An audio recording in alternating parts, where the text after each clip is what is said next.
Williams, Duncan, and you know me, my mother, my father, my brothers, and my sisters. We're the Williams clans. We in the building.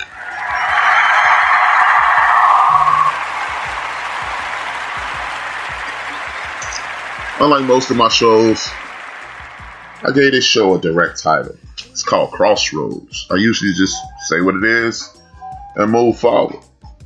This week I'm not going to do it that way. It's called Crossroads because our community is at a crossroads, right?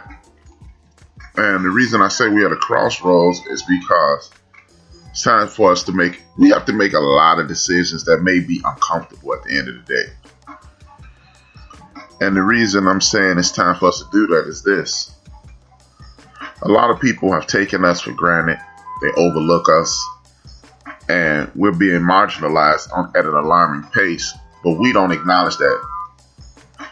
And before I get into everything, what I'm going to do is this. I am going to play this speech from a show called American Gods. It's going to be uncomfortable for some. But as you listen to the show, you'll understand why I played it. So before I get started, I'm going to tune this up a little bit, and then we're going to go to the speech, and I'll be right back.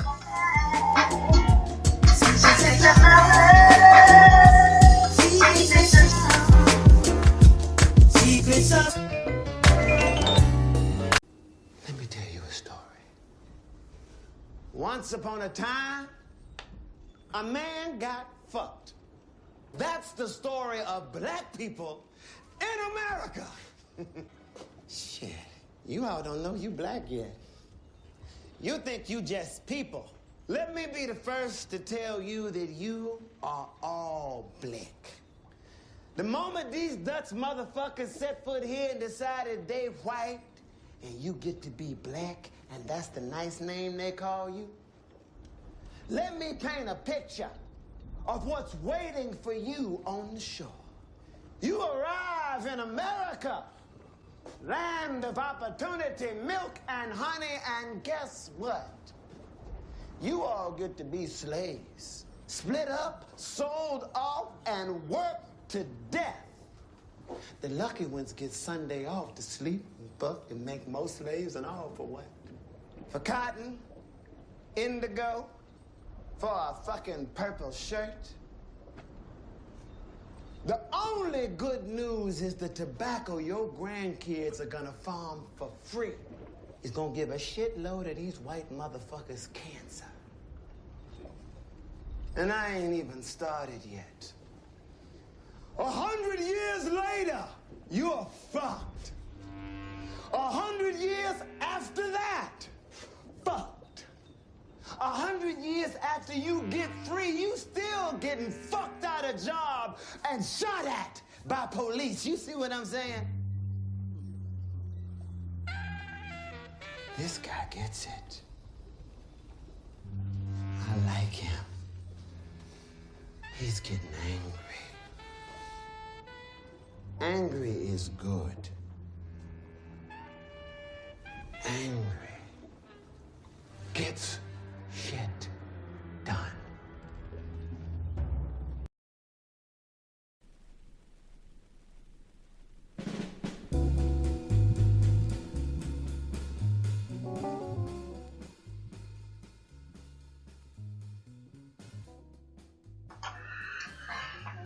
I'm back. And as I stated, I knew that would make some people uncomfortable. That was a speech from a show called American Gods by our brother Lando Jones, which at the end of the day got him kicked off the show. They asked him to write something. This man was talking to slaves, to people, for Africans who were about to be enslaved. And people didn't like he shouldn't be so angry. And as he stated, anger gets things done. So when you're talking about things like that, there is no comfortable way to talk about what our ancestors were about to face as they were on a ship on their way to America, right? And what does that have to do with what we're dealing with today? You may ask. What does that have to do with anything? A lot of us don't realize that that's what we're going through right now. What he described is what we're going through now. You're just comfortable. At the end of the day, you're a human being that's being marginalized, dehumanized, and disrespected, and for the profit of a criminal enterprise called the United States of America. You may not like it. You may not like the way I delivered it. But as he stated in that soliloquy of chaos, so to speak, that's what's going on. And it's really not up to you to be comfortable with it. You should take it and move forward and attempt to make a difference, right? And what are you willing to sacrifice? Because what happened after that is the Africans that were on that ship that were about to be converted into slaves, they bust out of the chains, and it was a fracas, right? I'm not asking anybody to run in the streets, create some type of war. What I am attempting to do is say, hey, let's break the chains of our minds and move forward. I stated this 2 weeks ago. Most of the people who will hear my voice this evening or tomorrow or at any point you listen to this show, you're not really prepared to, nor are you going to consider moving out of the United States of America, right? It's just not an option. I'm going to bring some information to you to make you realize what you're facing. The first thing is this. We must get into a position of all things are permissible, but are they beneficial? Meaning, you can say and do whatever you like and want to do. But if you want to make a better life for your younger cousins, your nieces, your nephews, your neighbors' children, your grandchildren, friends, or what have you, is what you're doing beneficial?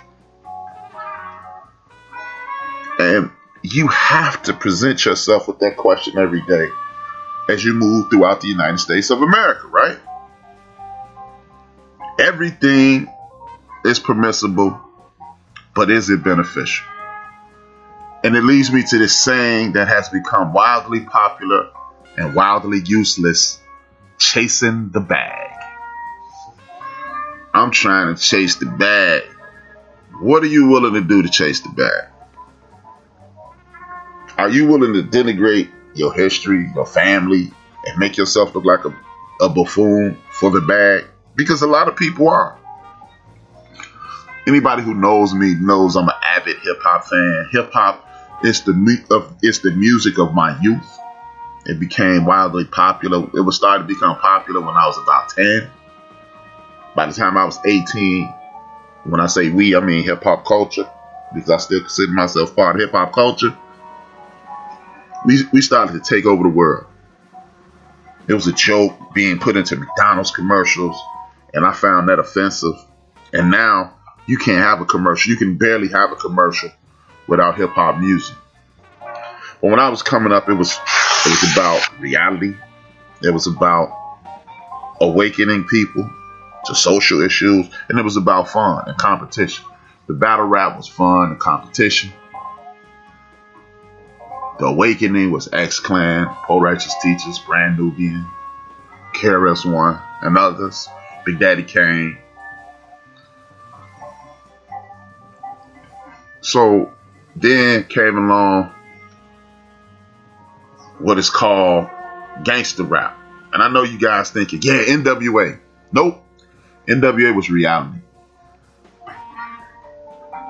NWA was reality. Ghetto Boys were reality. Just Ice and DMX were reality. Cool G Rap, that was reality. That was the reality of the things that they were seeing. At no point did they brag and say that they did those things. At no point did they glorify those things. At no point did they make it seem like it was cool. They didn't even know if they were going to get paid for making some of those songs. They were speaking from their heart. Well, I should say the early days of NWA. I should say the early days of NWA. As Ice Cube left, they turned to what they thought would sell, and it sold. And it made them rich. Well, it made Eazy-E rich. And then it was off to the races. I'm going to dress like NWA.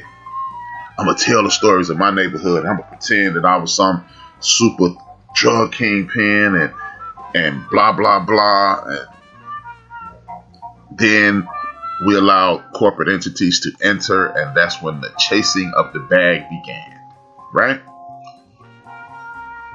And if that's your reality, or if that's the story you want to tell, it's not a problem. Tell that story. Let the world know what your reality is. But guess what? How many people were drug kingpins selling keys and ounces and hundreds of millions of dollars and say, you know what? This lavish drug dealer Scarface life ain't for me anymore.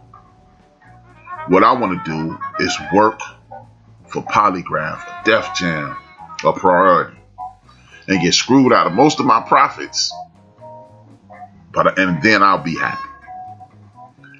It really doesn't make sense. You go from standing outside, taking penitentiary chances and life chances, to jumping around on stage, rapping about it, and indicting yourself. This is where the chasing of the bag concept manifests itself and makes you look like a damn fool. It really does. So, are you willing to make yourself look foolish for money? I would hope not. I'm not. And this is probably why I'm on Spreaker.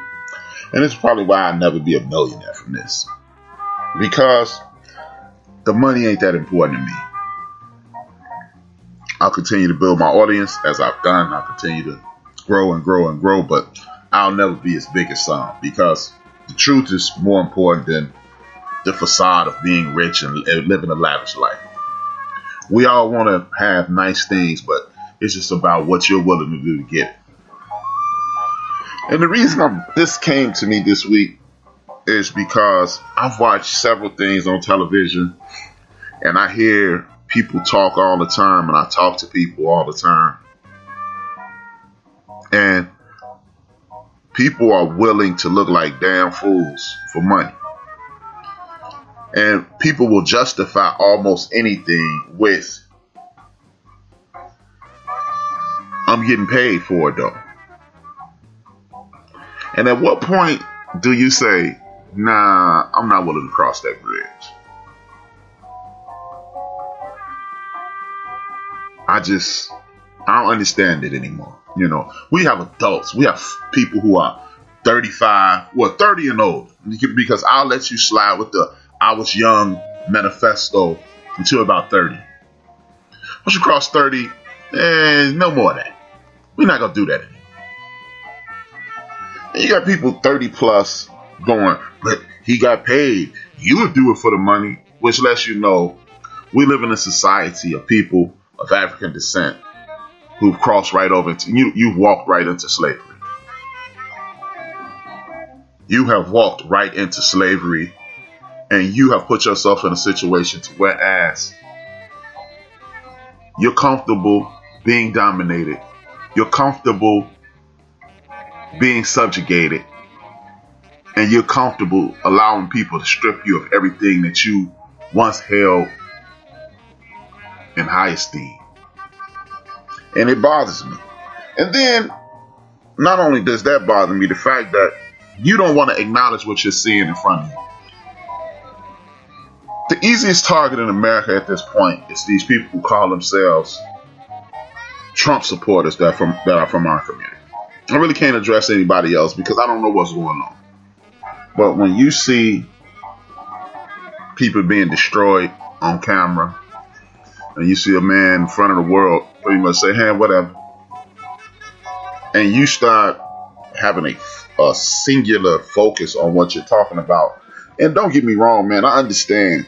Look, I have 2 children myself, and they're young adults now. And you pretty much do what you have to do to make sure they eat. And I understand that. But you know what? At no point in modern history do you have to make yourself look like a damn fool just to put food on the table. You can bust your ass to be at a regular job and do that. You know, you have to do what you have to do. But you don't have to stand in front of the world and repeat ignorance and sound like a damn fool just to put food on your table. you know. And then you got the second layer of people